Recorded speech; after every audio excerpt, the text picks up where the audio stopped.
Yun lang. Dapat yan, alaga yan. Ayun na! Ayun na! Asan na yung pamunas ko? Akin na te. Kaso ganun din ang ginagawa Oo, niya. oo, baka mo. Padede. Hindi, lalabas na. Ayan na, lalabas na. Biya mo na. May isa pa.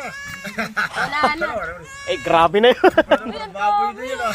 Magbay ano pa. Ay, ana, inuna na. Oh, ihi na siya. Lumabas na yung inunan. Yun o, tatlo.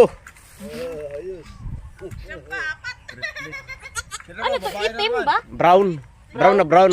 Naku, may na ang isa. Ano. Hindi. Ano ba yan? Lalabas pala ako. Malakas. Kasi kung mahina yun, hindi nagmamahal. Yan gumagalaw yan pag mahina. Ay. Ba, tatayo na agad siya. Una-una pa. Magaganda naman eh. Mga malalaki na. Lalaki niya, oh. Mga malusog. Ayos. Basta yung uso lang. Yung uso. Kaya ang dila niya. Hindi, madulas kasi. Alis ko lang. Ito, tingnan ko nga. Biya mo na muna. Ano yung babae, lalaki? Babae daw yung isa eh. Babae rin ata. Babae na naman. Tatlo. Puro babae. Puro babae, ayos ah. Ba, may isa pa may oh. May inunan pang isa oh. Ganda, puro babae. Lo. Tres Maria.